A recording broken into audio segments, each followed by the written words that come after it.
వర్మని అక్కడ ఖచ్చితంగా జీరో చేయడం అనేది తెలుగుదేశం టార్గెట్. ఎందుకంటే వర్మ ఒకప్పుడు 2009 నుంచి ఆయన తెలుగుదేశంలో ఉన్నాడు, పనిచేస్తున్నాడు. 2009లో టీడీపీ తరపున పిఠాపురంలో ఎమ్మెల్యేగా కంటెస్ట్ చేసి ఓడిపోయాడు ఆయన. 2014లో మళ్ళీ టికెట్ ఇవ్వలేదు ఆయనకి. తెలుగుదేశం టికెట్ ఇవ్వకపోతే రెబల్గా పోటీ చేశాడు. రెబల్గా పోటీ చేసి సమీప ప్రత్యర్థి పెన్నెం దొరబాబు మీద 47,000 ఓట్ల మెజార్టీతో గెలిచాడు ఇండిపెండెంట్గా. సో గెలిచినాక అప్పుడు తెలుగుదేశం అధికారంలోకి వచ్చింది. వచ్చిన తర్వాత ఆయన కూడా అధికారంలో ఉంది కాబట్టి మళ్ళీ తెలుగుదేశంలో జాయిన్ అయిపోయాడు. ఆ తర్వాత కరోనా టైంలో కూడా ఆయన గట్టిగా పనిచేసి తన ఆరోగ్యం, తన రక్షణ పక్కన పెట్టి ప్రజలకి నిరంతరం అందుబాటులో ఉండడం, వాళ్ళకి కావాల్సిన నిత్యావసర సరుకులు, మందులు అందించడం, ఇది బాగా చేయడం వల్ల ఆయనకు మంచి పేరు వచ్చింది. ఆయన 2024 కూడా మళ్ళీ పోటీ చేద్దాం అనుకున్నాడు.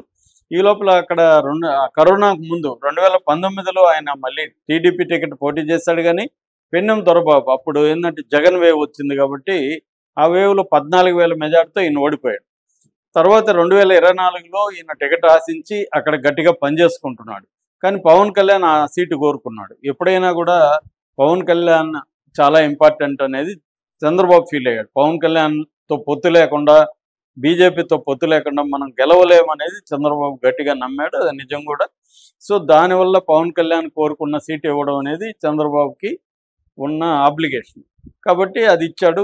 సో ఇతను అక్కడ కోఆపరేట్ చేయకపోతే పవన్ కళ్యాణ్ మంచి మేడతో గెలవడం కూడా కష్టం కాబట్టి వర్మను పిలిచి హామీలు ఇచ్చాడని చెప్తున్నారు. ఆ హామీ ఏంటంటే ఫస్ట్ ఎమ్మెల్సీ నీకే ఇస్తానని చెప్పాడు. కానీ అది ఇవ్వలేదు.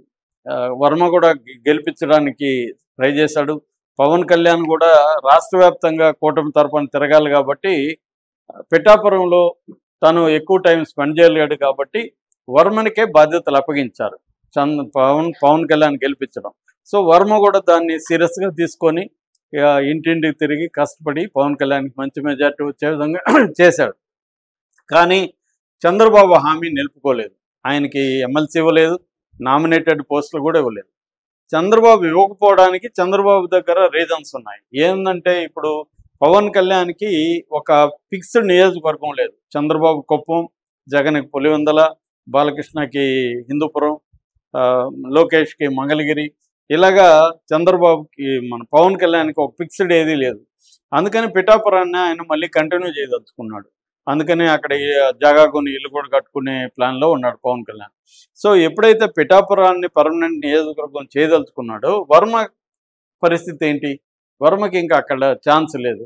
సో వర్మని కానీ అక్కడ స్ట్రెంగ్తన్ చేస్తే పవన్ కళ్యాణ్కి రేపు పొద్దున ఇబ్బంది. ఎందుకంటే వర్మ ఆల్రెడీ 2014లో రెబల్గా పోటీ చేశాడు. రేపొద్దున మళ్ళీ 2029లో పవన్ కళ్యాణ్ మీద రెబల్గా పోటీ చేశాడు అనుకో, పవన్ కళ్యాణ్కి డేంజర్ అవుతుంది. అందుకని వర్మని సైజ్ తగ్గించడం అంటారు. సైజ్ తగ్గించాలంటే ఆయనకి ఏ పోస్ట్ ఇవ్వకూడదు.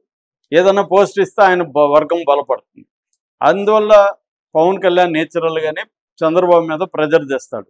నాకు నియోజకవర్గం కాబట్టి నా నియోజకవర్గంలో నేనే ఉండాలి, నెంబర్ 2గా ఎవరన్నా ఉంటే నాకు డేంజరు అని చెప్పే అవకాశాలు ఉన్నాయి. ఆయన పాయింట్ ఆఫ్ చూసినా, పవన్ కళ్యాణ్ పాయింట్ ఆఫ్ చూస్తే కరెక్టే, చంద్రబాబు పాయింట్ ఆఫ్ చూస్తే చంద్రబాబు స్ట్రాటజీ కరెక్టే. కానీ వర్మ అయితే అన్యాయం అయిపోయాడు కదా, వీళ్ళిద్దరిది కరెక్టా కాదనేది పక్కన పెడితే. కాబట్టి వర్మ ఆయన జీవితాంతం అక్కడ పనిచేసుకొని ఇవాళ ఆయనకి నియోజకవర్గం లేదు, పోనీ ఇంత త్యాగం చేసిన దానికి ఆయనకేం పదవి లేదు. ఆయన పాయింట్ ఆఫ్ వ్యూలో చూసినప్పుడు ఆయన కోపం ఉంటుంది, బాధ ఉంటుంది, ఆక్రోశం అన్నీ ఉంటుంది, వాళ్ళ టీంకి ఉంటుంది. కానీ ఆయన ఏం చేయాలి? ఇప్పటికిప్పుడైతే ఆయన ఏం చేయలేడు. నెక్స్ట్ ఏమన్నా ఆయన రెబల్గా పోటీ చేయొచ్చు. కానీ అప్పుడు పోటీ చేసినా ప్రాబ్లమే లేదు. చంద్రబాబు తెలివిగా ఎన్నికల ముందు ఆయనకి ఏదైనా పదవి ఇవ్వచ్చు. సో ఏం జరుగుతుందనేది చూడాలి. అంటే ఎవరైనా కూడా వ్యక్తులైనా రాజకీయ నాయకులైనా ఎవరైనా ఏం చేస్తారు, ఉన్న ఆప్షన్స్లో బెటర్ ఆఫ్ ద లాట్ ఏది అనేది నిర్ణయించుకుంటారు. సో వర్మకు కూడా అంతకంటే మార్గం లేదు. వర్మ బిల్డప్లు ఇస్తూ ఉండాలి, నేను ఫైర్ బ్రాండ్ ఇంకోటి చెప్పుకోవాలి. కానీ వాస్తవంలో ఆయన ఫైర్ బ్రాండ్ అయ్యే పరిస్థితి లేదు అక్కడ. ఖచ్చితంగా అక్కడ పవన్ కళ్యాణ్కి ఏ రకంగానూ ఈయన థ్రెట్ కాకుండా మాత్రం చూసుకుంటారు. సో వర్మ కూడా ఇంక వేరే మార్గం లేదు.